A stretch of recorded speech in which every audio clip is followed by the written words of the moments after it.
If you watched my last few videos, you will have noticed that I spent a lot of time, or I have spent a lot of time talking about my past relationship, and that relationship ended nearly 5 years ago. So it probably seems like to an observer that it's been a really slow healing process for me. It may seem like it's taken a long time for me to sort of get to the point where I can talk about it from more of a detached perspective, more of an impersonal, just objective point of view. That's not really the case, because the healing process for me hasn't been just a constant upward trend.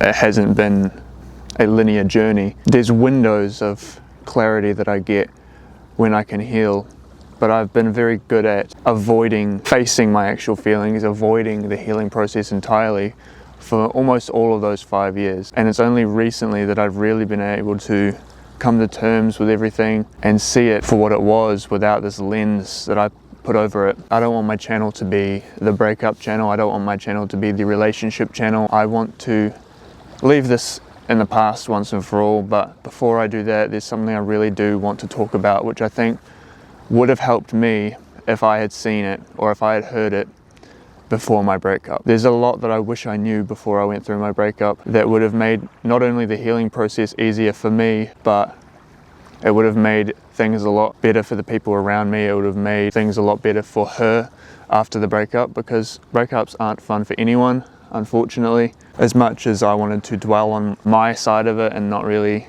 care about what she was going through. So if you are in a relationship that is sort of going downhill, or you feel like you've been betrayed, or you're going through a breakup right now, I hope that you can get something out of these words that I'm about to say, because they would have really made a difference to me if I had listened to them. Obviously, that's not guaranteed. In fact, it's probably unlikely, because I was very ignorant and very unwilling to see things from any other perspective. I felt betrayed, I felt heartbroken, and obviously I'm not the first person in the world to feel those things, but to me it was like my world came crushing down on me in an instant, and it was all about me. It was all about how I felt, and rather than sort of addressing those feelings and addressing the things that I could have done, trying to fix the relationship, trying to communicate and trying to work things out, or at least trying to go through the breakup as graciously as possible, that's not what I did.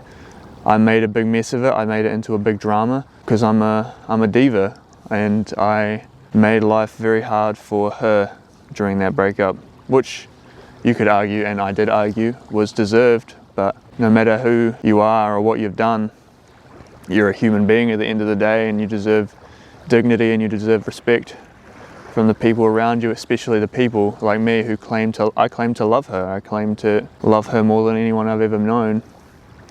And yet I treated her so heartlessly, so coldly during our breakup, because I thought she deserved it. I thought that she put me through all this pain, and now she's going to know about it. She's going to be forced to acknowledge what she's done to me. And it's a sort of egotistical forcing of perspectives. The moment you become hateful, the moment you become angry, the moment you become sort of cold publicly after a breakup, it doesn't matter why the relationship ended, it doesn't matter if it was your fault or not, you are immediately putting yourself in the wrong, regardless of whether or not you were the problem in the relationship. You're going to be in the wrong. Deservedly, you're going to be in the wrong. If you are going through a breakup right now and you feel this urge to sort of make it everyone else's problem, you feel this urge to complain about your ex to your friends, or vent to people about how horrible of a person they are, what they've done to you, like become just a horrible person to be around, just a negative person overall, you're going to lose friends, you're going to lose people, then you're going to blame your ex for losing all your friends. But in reality, it's because you were a horrible person during the breakup, and no one wants to be around that person. The person after the breakup who keeps the friends, who begins to heal, who gets back out into the world and starts living their life, that's the person who shows grace in the breakup. You have to learn to show grace and show patience. I could have handled that breakup graciously. I could have been patient. I could have been understanding. I could have shown compassion to this person who messed up. We were young, we were kids, she messed up.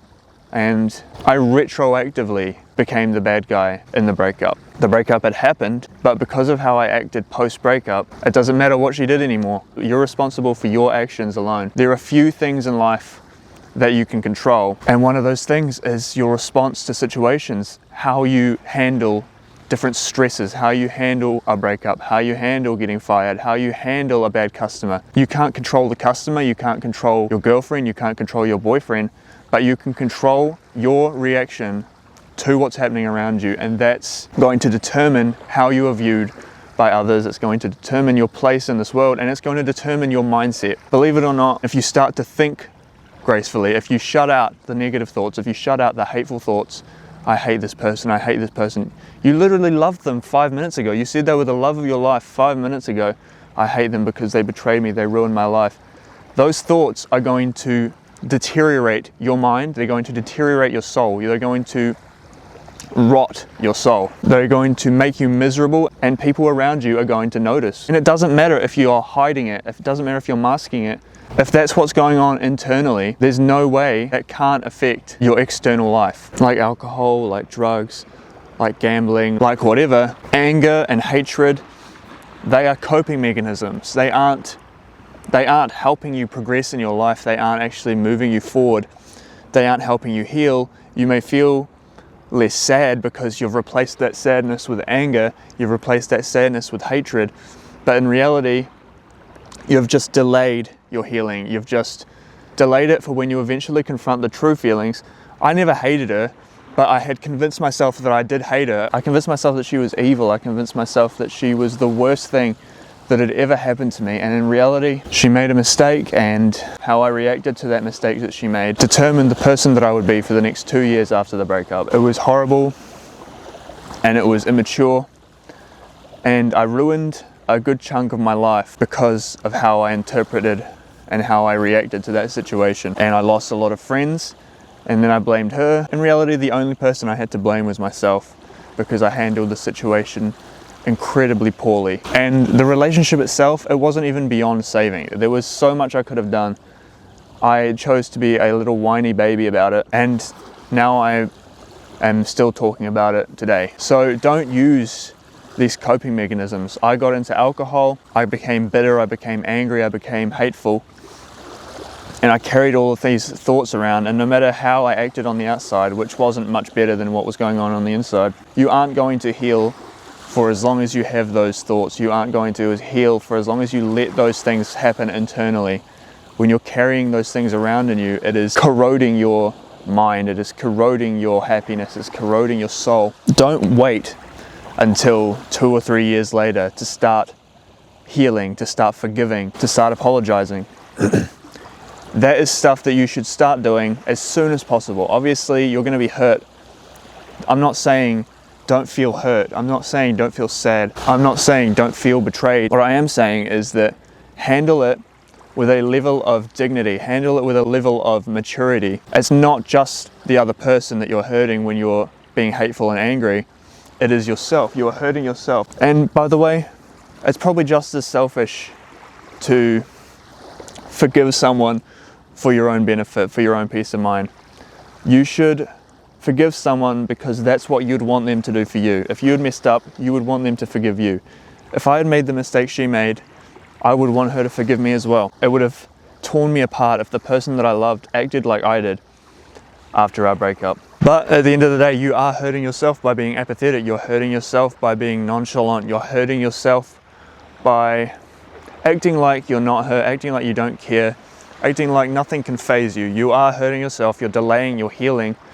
You need to heal from these things. Otherwise, you will never move on. You'll never recover. You're in the state of limbo. You're in emotional purgatory until you actually confront how you're feeling and why you're feeling it. And you apologize, you forgive yourself, and you forgive them. I would say you probably can do that alone, but I could not do it alone. I had to do it through God. God had to intervene in my life for me to have the strength to tune down my own anger after all those years of build-up.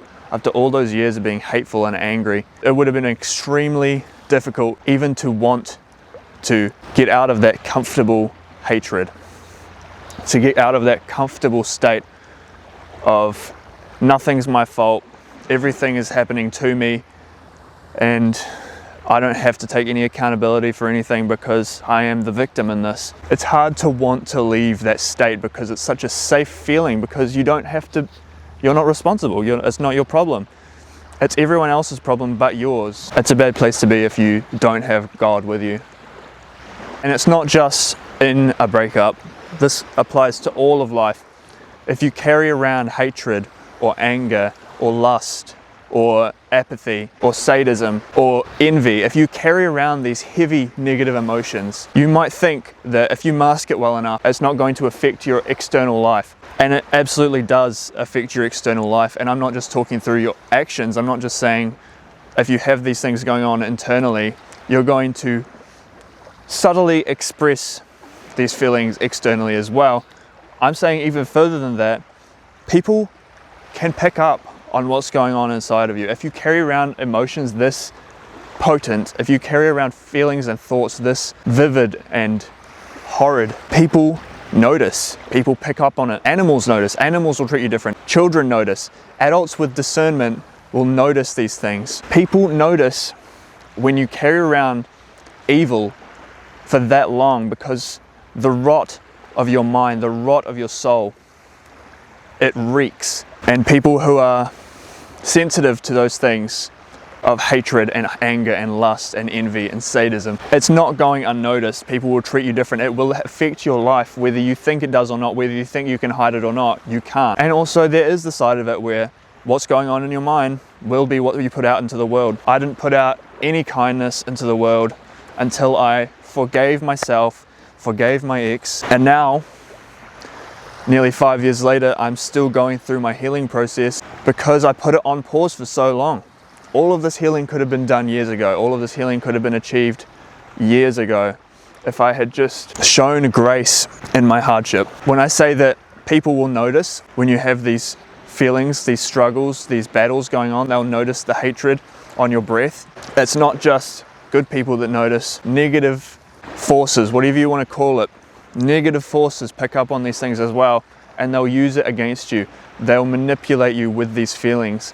You will be reeled into these situations and they'll affirm your beliefs, they'll affirm your hatred, they'll affirm your envy and lust. If you carry this around with you, you'll end up surrounding yourself with people who have similar mindsets, and you'll get into this deeper hole that you can't get out of because you all have the same negativity that's driving you. They'll make you feel righteous, they'll make you feel justified, they'll make you feel vindicated, and they'll build you up so that these feelings are even harder to topple down. And the only way you can really topple that tower after it's been built is through God. You need a higher power.